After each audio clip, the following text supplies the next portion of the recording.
ठेवली आणि त्यांचं असं म्हणणं आहे की ते शिकणाऱ्या विद्यार्थ्यांना संधी मिळावी म्हणून ज्या लोकांना संधी पुढे जेव्हा संधी मिळेल तेव्हा सगळ्यांना पुढे संधी मिळेलच. तर आजच्या प्रथम कीर्तन पुष्प पांडुरंगाला वाहणाऱ्या हरिवंती पर्यायी सौभाग्यवती मंगला मनोहर कटलटकर यांचा योग चांगला, पण अक्षता गाडी होत्या पण काही कारणास्तव त्या येऊ शकल्या नाही. ददामी बुद्धी योगानंतर ह्या युक्तीप्रमाणे मंगलाताई सेवा येतील. धन्यवाद. त्यांना मी विनंती करते की त्यांनी कीर्तन सुरू करावं.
खूप दुर्धर अशी व्याधी जडलेली नसल्यामुळे त्यांच्या गुरूंनी त्यांना आज्ञा केली आणि एक भागवताच्या प्रथम स्कंधावरती त्याला लेखन करायला सांगितलं. त्यांनी 3 भागामध्ये लेखन केलं आणि कृष्ण भक्तीचं वर्णन करून स्वतःचं नाव सार्थक केलं आणि स्वतःच्या जन्माचं सुद्धा त्यांनी सार्थक केलं. असे हे कृष्ण दयाळराव स्वामी 4 चरणांच्या अभंगामध्ये आपल्याला सांगता आहेत की नारायण भजरे मानस नारायण भजरे त्रिभुवन पतिपद चिंतिशी जरी तू काय मुळे तुझरे मानस नारायण भजरे विषय उपेक्षुनी अनुभव लक्षुनी आत्मपदी वसरे मानस नारायण भजरे कृष्ण दयाळव कर्णकुटी तुझ हेची कथी गुजरे मानस नारायण भजरे. 2च चरणांवरती आज मी निरूपण करणार आहे कारण वेळेचं बंधन असल्यामुळे. नारायण भजरे मानस नारायण भजरे पहिला उपदेश माणसाला केलेला आहे कारण 4 चरणांच्या अभंगामध्ये 2 चरणांच्या मानवाला त्यांनी उपदेश केलेला आहे की तू नारायणाचं भजन कर कारण त्याचं भजन करण्याने तुझ्या जीवनाचं सार्थक होणार आहे. हा कोण आहे नारायण? तर नारायण म्हणजे नरात्मा तस्मात् जाता आकाशादिनी नारायणी कार्याणि तानि अयं कारणात्मना व्याप्नोति अतत्तानि एवं अयनम् अस्येति नारायणा. गोपाल कृष्ण भगवान की जय.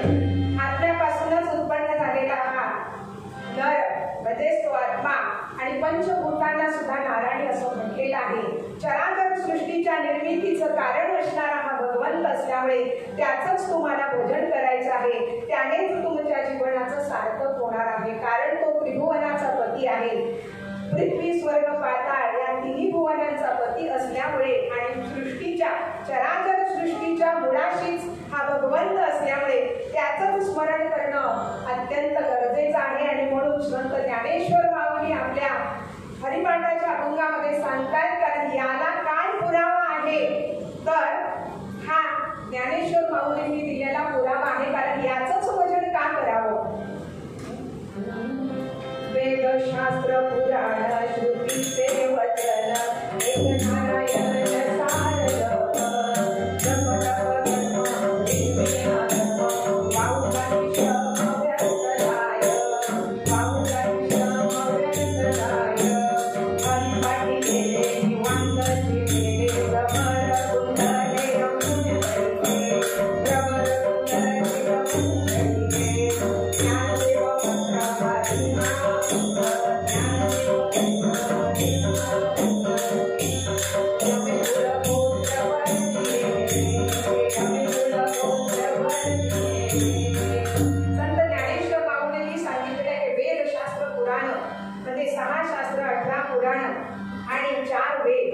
सगळ्यांचं म्हणजे यांनीच आपल्याला साक्ष दिलेली असल्यामुळे याच भगवंताचं नामस्मरण आपल्याला करायचं आहे. त्याच्या नामस्मरणाने हा भवसागर आपल्याला पार करून जाता येणार आहे अगदी सहज सुलभतेने. त्यासाठी तुम्ही ज्या गोष्टींमध्ये सुख शोधतो आणि पूर्ण आयुष्य आपण त्याच्यामध्ये घालवतो परंतु आपल्याला त्याच्यापासून सुख मिळत नाही ते म्हणजे विषय सुख. आणि या विषय सुखामध्ये गुंतल्यामुळे आपली अवस्था भ्रमरासारखी झालेली आहे. कारण हा जो भ्रमर आहे तो भ्रमर त्या कमल कलिकेमध्ये जाऊन मन प्राशन करण्याचा प्रयत्न करतो आणि संध्याकाळ झाली तरी सुद्धा त्याला त्याचं भान राहत नाही. म्हणजे एखाद्या विषयामध्ये आपण किती गुंतून जातो. खरं सुख कशात आहे, शाश्वत सुख कशात आहे हे जाणून घ्यायचंच असेल तर फक्त या नारायणाचंच भजन तुम्ही करायचं आहे. भजन करायचं म्हणजे भक्ती करायची. भक्ती करायची म्हणजे कशी करायची त्याचा एकच दाखला मी तुम्हाला सांगते. गोपिकांसारखी भक्ती असावी.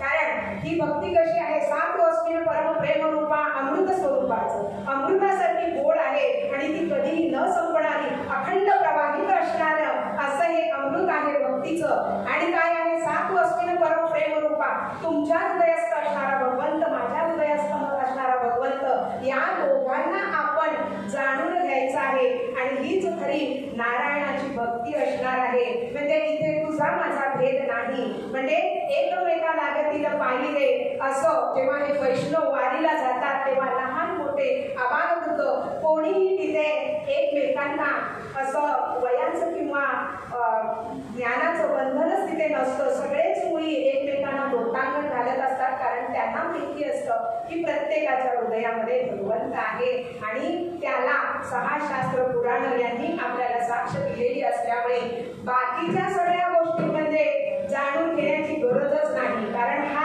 आत्मा म्हणजेच हरी आहे. हे एवढं अवघड काही शोधायला जायची गरज नाहीये, कळलं का? कारण एकदा तुम्हाला कळलं की हा आत्मा म्हणजेच हरी, आणि मग कशाला आपण बाकी दुसरीकडे जाण्याची काहीही गरज नाही. म्हणून त्याचाच शोध आपण घ्यायचा आणि त्याचंच भजन करायचं आहे. म्हणून पूर्वरंग पद्यामध्ये आपल्याला कृष्णदयाळू स्वामींनी हा मंत्र दिलेला आहे आणि तो कर्णकुटीमध्ये म्हणजे कानांमध्ये सांगितलेले बरं का. हा मंत्र जर 4 जणांमध्ये 6 जणांमध्ये गेला, 6 कानांमध्ये गेला तर मंत्राचं सामर्थ्य राहत नाही. गुरु आणि शिष्याने दिलेला मंत्र तो कायमस्वरूपी राहतो आणि एकट्याच जवळ जर मंत्र ठेवला तर त्याचं म्हणजे त्याचा ठाव ब्रह्मदेवाला सुद्धा लागत नाही, मग आपली काय गोष्ट. आणि म्हणून हा दिलेला हा जो मंत्र आहे तो मंत्र आपण जपायचा आहे आणि तो काय आहे, नारायण भजरे मानस नारायण भजरे. म्हणून पूर्वरंग पद्यामध्ये कृष्णदयाळ स्वामी म्हणतात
ही भारतातील 4 महत्वाची 4 धामं आहेत. उत्तराखंडमधली 4 धामं वेगळी आहेत, ते छोटी 4 धामं आहेत, ही मोठी 4 धामं आहेत. या 4 धामांमध्ये असणारा एक जगन्नाथपुरी. द्वापार युगाच्या नंतर भगवान श्रीकृष्ण बलभद्र आणि त्यांची बहीण सुभद्रा हे या पुरीमध्ये येऊन राहू लागले. जगाचे नाथ त्या पुरीमध्ये राहू लागले म्हणून जगन्नाथ, आणि म्हणून ती जगन्नाथाची पुरी असं हे ठिकाण. आणि इथेच या ओडिशा राज्यामध्ये इंद्रधुम्न नावाचा राजा राज्य करीत होता. अत्यंत श्रीमंत असणार वैभवशाली असं हे राज्य. का बरं? कारण त्या राजाच्या राज्यातली जनता अतिशय छानपणे तिने नागरिक शास्त्राचा अभ्यास केला होता आणि वेळेवरती कर भरणं वगैरे सगळं रस्त्यांचे नियम पाळणं सगळं काही करत असल्यामुळे त्या राजाच्या राजकोषामध्ये भरपूर संपत्ती साठलेली होती. आणि मग काय, या संपत्तीचं करायचं काय असा राजाला प्रश्न पडला आणि राजाने ठरवलं की याच भगवंताने ही जर संपत्ती दिलेली आहे तर मी त्याचं मंदिर सुंदर बांधेन. हा जो मी आहे ना तोच फार महत्वाचा आहे. आणि मग मी मंदिर बांधेन. खरं तर जमवलेला कर कोणाचा? तुमचा आमचा. आणि बांधतोय कोण? राजा. आणि नाव कोणाचं? राजाचं. कीर्तिवर्धन होण्यासाठी त्याने हे स्वीकारलं आणि त्याने ठरवलं की सुंदर मंदिर बांधायचं.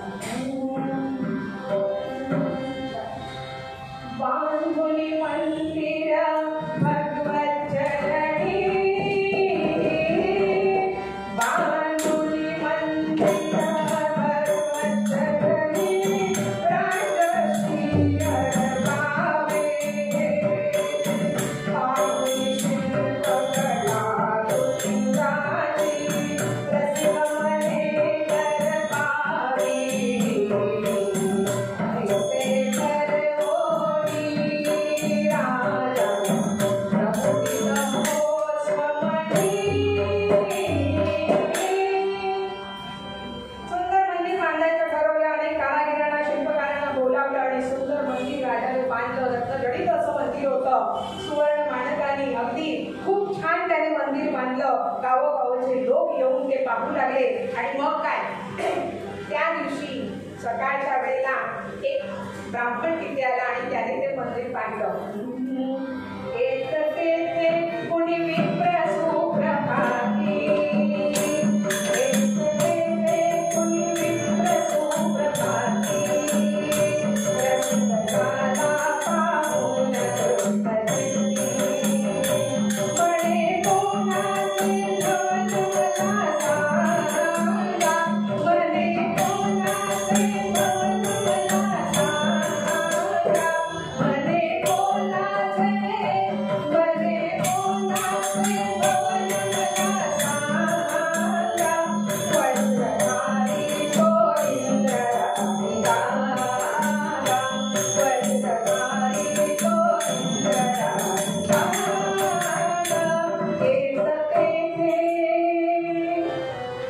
एका सकाळी सकाळी एक ब्राह्मण तिथे आला. त्याने ते मंदिर पाहिलं, राजाची स्तुती केली आणि राजाला म्हणाला की या मंदिरामध्ये अजून मूर्तीची स्थापना झालेली नाही आहे. राजा म्हणाला मला मूर्तीची स्थापना करायची आहे. त्याने परत प्रश्न विचारला ब्राह्मण, कोणत्या मूर्तीची? राजा म्हणाला की मला इथे ना गणेशाची स्थापना करायची आहे, ना रामाची स्थापना करायची आहे, ना मला दुसऱ्या कोणत्याही म्हणजे परमेश्वराची इथे स्थापना मला करायची नाही. मला फक्त नीलमाधवाची स्थापना करायची आहे. मूर्ती गजवदनाची, रामाची मानवाची वेशाची, मूर्ती गजवदनाची, रामाची मानवाची वेशाची. मला इथे फक्त नीलमाधवाच्या मूर्तीची स्थापना करायची आहे. आणि मग ब्राह्मण म्हणाले ठीक आहे. राजाने विचारले ही मूर्ती मला कुठे मिळेल? कारण त्यांची भ्रमंती असल्यामुळे राजाला असं वाटलं की हा ब्राह्मण नक्कीच आपल्याला माहिती सांगेल. त्याने सांगितलं की दूर नीलांचल पर्वताच्या पायथ्याशी एक घनदाट अरण्य आहे, तिथे गेल्यानंतर तुला ती मूर्ती मिळेल.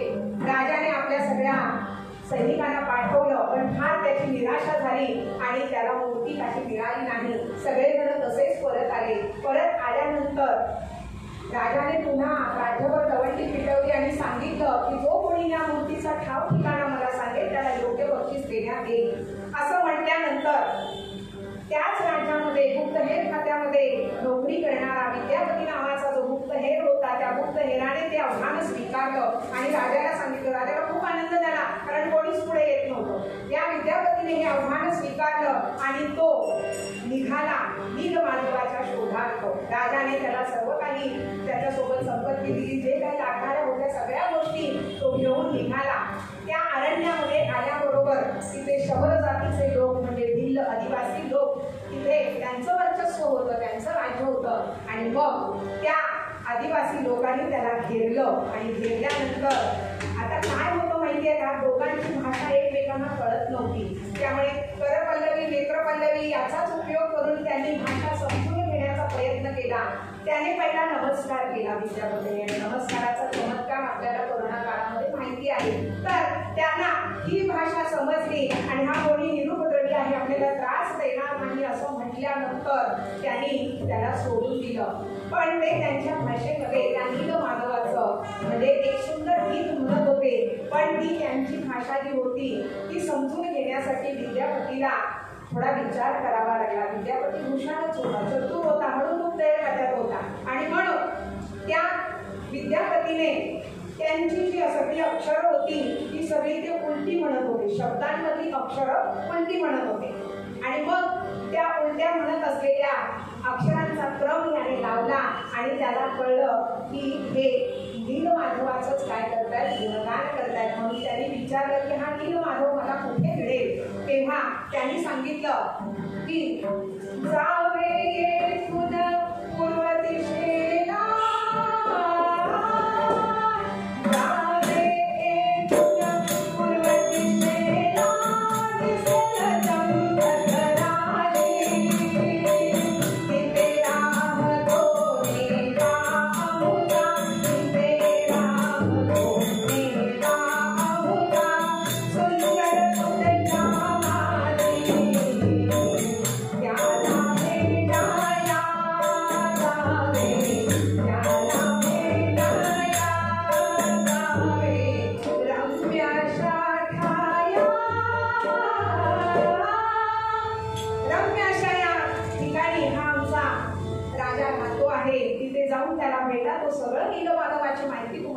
सांगेल असं म्हटल्यानंतर विद्यापती तात्काळ तिथून निघाला आणि तो त्या घनदाट अरण्याच्या मध्यभागी येऊन थांबला. कारण ते अरण्य इतकं घनदाट होतं की दिवसा सुद्धा सूर्याचा प्रकाश तिथे प्रवेश करू शकत नव्हता. असं या ठिकाणी आल्यानंतर पुन्हा विद्यापतीवरती तेच संकट आलं.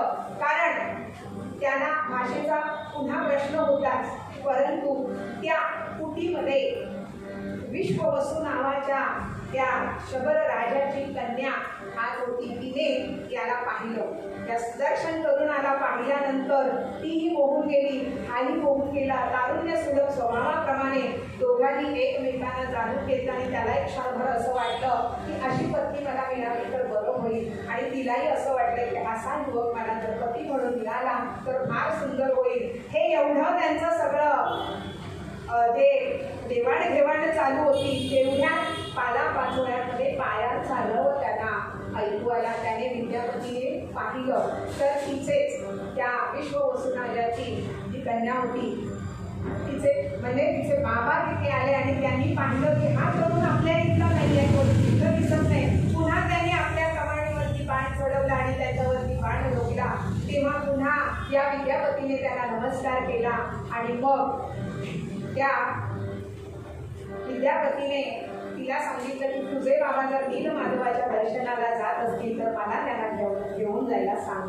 असं म्हटल्यानंतर तिने बाबांना थोडंसं समजावून सांगितलं, कारण ती त्याच्या प्रेमात पडली होती. आणि मग बाबा म्हणाले ठीक आहे मी तर घेऊन जाईन, पण मी असा तसा घेऊन जाणार नाही आहे. मग मी कसा घेऊन जाईल तर याच्या डोळ्यावर मी पट्टी बांधेन आणि घेऊन जाईन. आणि म्हणून विश्ववसूने त्या विद्यापतीच्या डोळ्यावर पट्टी बांधली आणि त्याला तो घेऊन गेला. त्या नीलांचल पर्वताच्या पायथ्याशी असणाऱ्या जिथे ती नदी वाहत होती तिथेच त्या नीलमाधवाचं मंदिर होतं. तिथे राजा त्या विश्ववसू विद्यापतीला घेऊन निघाला. विद्यापती हुशार होता. त्याने आपल्या धोत्राच्या सोग्यामध्ये मोहरी टाकल्या होत्या आणि जिथून त्याने चालायला सुरुवात केली तिथून त्याने ती पेरायला सुरुवात केली. आणि मग असं करत करत ते त्या नीलमाधवाच्या मंदिरापर्यंत जाऊन पोहोचले. आणि पोहोचल्यानंतर विश्ववसूने त्याच्या डोळ्यावरची पट्टी सोडली आणि भगवंताचं सुंदर असं रूप पाहिल्यानंतर अलौकिक दर्शनाने तो विद्यापती स्थिमित झाला. आणि काय करावे, कशी ही मूर्ती द्यायची, आपलं एवढं सामर्थ्य नाहीये हे त्याला कळलं. पण तरी सुद्धा नीलमाधवाचा शोध लागला आणि म्हणून तो विद्यापती परत यायला निघाला. तेव्हा विश्ववसूला कळलं की ह्याच्या मनामध्ये काहीतरी काळं वेगळं चालू आहे. म्हणून त्याला येताना मध्येच रस्त्यात एका गुहेमध्ये टाकून दिलं आणि गुहेत टाकल्यानंतर परत तो पुढे आला. पुढे आल्यानंतर त्याने त्याची जी कन्या होती तिने बाबांना विचारलं की बाबा ते कुठे आहे. तर तो म्हणाला, म्हणजे विश्ववसू म्हणाले की त्याला मी गुहेत टाकून आलो. असं कसं केलं बाबा, तुम्ही अनर्थ केलात हा, कारण माझं त्याच्यावरती प्रेम जडलंय, माझा त्याच्यावरती जीव चढला आहे आणि असं असताना तुम्ही त्याला गुहेत टाकून आलात, हे काही बरं नाही केलं. असं म्हणाले ती तात्काळ मूर्छित झाली.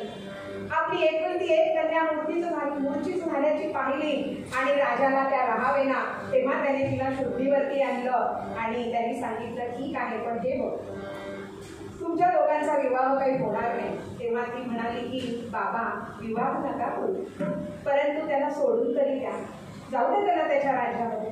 असं म्हटल्यानंतर विश्ववसू पुन्हा त्या गुहेकडे गेला. त्याला गुहेतून बाहेर काढल्यानंतर त्याला दम दिला.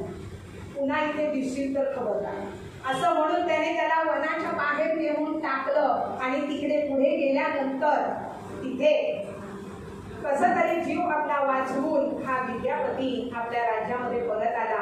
इंद्रदुम्न राजाला खूप आनंद झाला. इंद्रदुम्न राजाने त्याला पाहिल्यानंतर विचारलं की तुला हा नीलमाधव कुठे मिळाला, कसा मिळाला, तुला किती कष्ट झाले, काय काय झालं. तर तो म्हणाला की या घोर काननामध्ये शिरता माझं सगळं हे हरपलं, मला काहीच कळेनासं झालं. तरी पण त्या रुक्मिणीचा पती मी पाहिला, तेजस्वी असा रुक्मिणीचा पती पाहिल्यानंतर माझ्या मनातला अंधारच नाहीसा झाला. आणि असं म्हटल्यानंतर त्या इंद्रदुम्न राजाला आनंद झाला आणि थोडी आशेची पालवी होती ती त्याची परत पल्लवित झाली. आणि मग तो इंद्रदुम्न राजा म्हणाला की चला आपण आता त्याला आणायला जाऊया. तेव्हा विद्यापतीने सांगितलं की एवढं सोपं नाही आहे ते, एवढं सोपं नाही, कारण तिथे जाणं खूप कठीण आहे. शबरांचं राज्य असतं, कायम खांद्यावरती धनुष्यबाण असतो आणि त्यांना आपण कधीच हरवू शकणार नाही. तरी पण राजाला अहम होता, मी एवढा राजा, माझ्याकडे एवढं सैन्य, सुसज्ज सैन्य असताना हे कसं, मी त्याला नक्कीच घेऊन येईल. आणि म्हणून राजा इंद्रद्युम्नाने जायची तयारी केली. तेव्हा विद्यापतीने सांगितले की एवढ्यात जाऊ नका, मी सांगेन तेव्हाच तुम्ही जायचं. ठीक आहे, कारण मोहरी तेल बिया उगवण्यासाठी साधारणपणे 3 ते 4 आठवडे महिना जावाच लागतो, त्याशिवाय ते एक मिळेल. पण तेल बिया लवकर येतात इतर कडधान्यांच्या पेक्षा किंवा धान्यांपेक्षा. तर ह्या मी सांगेन तेव्हाच तुम्ही जायचं. तेव्हा योग्य वेळ आल्यानंतर या विद्यापतीने सांगितलं की आता जायला हरकत नाही. मजल करत राजा त्या घनदाट अरण्यामध्ये जाऊन पोहोचला. ज्या ठिकाणी ज्या मार्गाने मोहरी पेरली होती त्या मार्गाने ते सर्वजण या मुहूर्ताच्या ठिकाणी जाऊन पोहोचले. राजा सुद्धा स्थिमित झाला. समचरण सरोजम सांद्र नीलांबुदावम जगन्निहित पाणी मंगलम मंगलानाम तरुण तुलसी माला कंदरम कंजनेत्रम सदैव भवजहासम विठ्ठलं चिंतयामि. असं हे सुंदर रूप पाहिल्यानंतर राजा सुद्धा स्थिमित झाला. पण त्याने ठरवलं की नाही, हीच मूर्ती योग्य आहे आपल्या मंदिरामध्ये नेण्यासाठी. राजाने त्या मूर्तीला हात लावला, तत्क्षणी ती काळ्या पाषाणाची झाली. राजा एकदम अस्वस्थ झाला, काय करायचं. तेव्हाच एक आकाशवाणी झाली आणि तिथे सांगितलं की हे राजा, तुझ्या मनामध्ये भाव नाही, कारण या मूर्तीमध्ये ईशतत्व आहे. याशी ईशतत्वाला तू जर जाणून घेतलं असतंस तर तुला हे सगळं करण्याची गरज पडली नसती. देव काष्टाचा असो, पाषाणाचा असो, आणखी कशाचा असो, मातीचा असो, परंतु ईशतत्व आणि त्याच्यामध्ये असणारा जो राम आहे त्याला तू न जाणता केवळ स्वतःच्या अहंकाराने मला नेऊ पाहतोयस, मी येणार नाही. असं म्हणल्यानंतर राजा निराश झाला, परत राजधानीमध्ये आला आणि भगवंतांनी सांगितलं होतं की जोपर्यंत तुझा अहंकार जाणार नाही तोपर्यंत मी तुझ्या मंदिरात येणार नाही, आणि मी जेव्हा सांगेन तेव्हाच त्या मंदिरामध्ये तुला यायचं आहे. असं म्हटल्यानंतर राजा परत राजधानीमध्ये गेला. सर्व राज्याचा त्याने परित्याग म्हणजे सगळं सोडून दिलं आणि तो वनात जाऊन त्याने तपश्चर्या केली. अहंकार निरहंकारी होण्याचा प्रयत्न केला. बघा, अहंकार जायला सगळ्यांनाच त्रास होतो, कारण तो आपल्यात कुठे ना कुठेतरी लपलेला असतो. म्हणून संत ज्ञानेश्वर माऊलींनी ज्ञानेश्वरीमध्ये वर्णन केलेलं आहे, नवरहंकाराचे मोठी विशेषण लागे अज्ञाना पाठी, सज्ञानाचे झोंबे कंठी नाना संकटी नाचवे. हा अहंकार अज्ञानी लोकांच्या पाठी कधी लागत नाही, जे सज्ञानी असतात त्यांच्या पाठी लागतो आणि म्हणून तो वेळोवेळी त्यांना संकटामध्ये टाकतो. आणि म्हणूनच हा अहंकार जोपर्यंत जाणार नाही तोपर्यंत राजा मी तुझ्या मंदिरात येणार नाही. असं म्हटल्यानंतर राजाने तपश्चर्या करायला सुरुवात केली. अहंकार जाता जात नाही, तो कुठेतरी लपलेला असतोच. आणि मग तपश्चर्या केल्यानंतर भगवंताला वाटलं की चला हा आता जरा मार्गावर आलाय, बघूया. म्हणून भगवंताने पुन्हा दृष्टांत देऊन सांगितलं की त्याच या नदीच्या पात्रामध्ये जेव्हा ओम अक्षर लिखित 2 लाकडाचे ओंडके वाहत येतील त्यांना तू घेऊन यायचं, त्यांच्या मूर्ती तयार करायच्या आणि त्या मंदिरामध्ये स्थापित करायच्या. आता लाकडाच्या मूर्ती बनवलं त्याच्यासाठी काष्टकार पाहिजे, आणि म्हणून राजाने सगळीकडे दवंडी मिटवली. ते 2 ओंडके राजाने आपल्या सैनिकांच्या द्वारे तो घेऊन आला आणि त्याची दवंडी मिटवली. अनेक काष्टकार कलाकार सगळे आले, त्यांनी ती मूर्ती तयार करण्याचं आव्हान कोणीच स्वीकारेना. पण एक वृद्ध गृहस्थ होते, ते म्हणाले की मी मूर्ती तयार करायला तयार आहे, परंतु अटी आणि नियम लागू. काय तर मी जेव्हा ही मूर्ती तयार करायला या गर्भमंदिरामध्ये जाणार त्यावेळेला 1 आठवडा कोणीही तिथे यायचं नाही. असं म्हटल्यानंतर राजा म्हणाला ठीक आहे. राजा म्हणाला ठीक आहे, कोणी येणार नाही. आणि काष्टकाराने ते आव्हान स्वीकारलं आणि त्या मूर्ती तयार करायला सुरुवात केली. आणि त्या मूर्ती तयार करत असतानाच राजाला राहवलं नाही. माणसाचा उतावेळपणा नेत्रघात करतोच करतो, कळलं का. म्हणून किती उतावेळ असावं ते आपल्या मनाच्या संयमावरती अवलंबून असतं. आणि म्हणून राजाला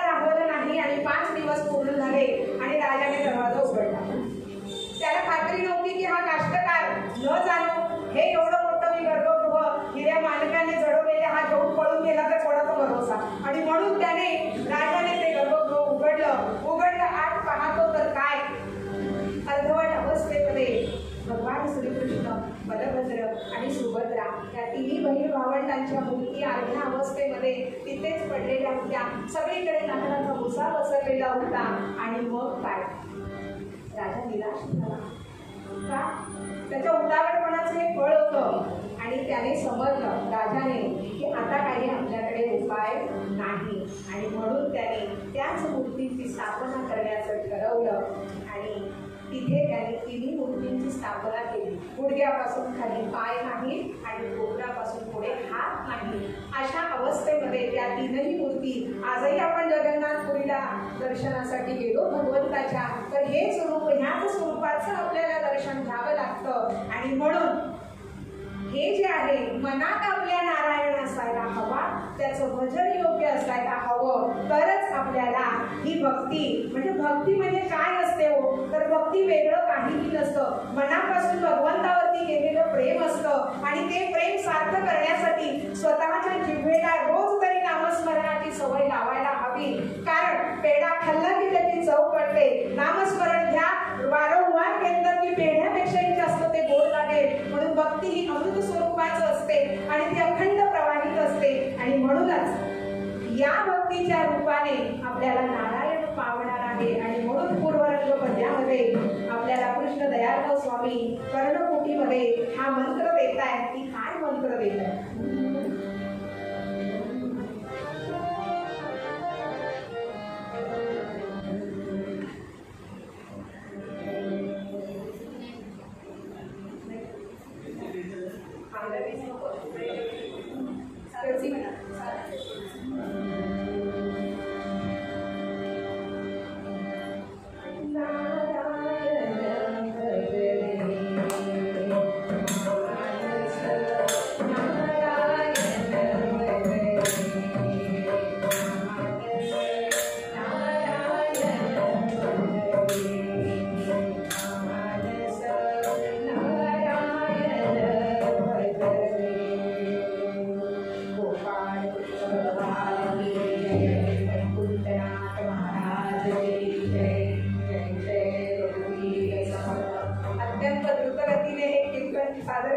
संधी मला म्हणजे काहीही कल्पना नसताना, जसं म्हणतो आपण दाने दाने पर लिखा है गाने वाले का नाम, कीर्तन करने वाले का नाम भी वैसे होता है, असं माझं झालं. काल मला मॅडमनी फोन केला की तुम्हाला कीर्तन करायचं आहे 40 मिनिटं.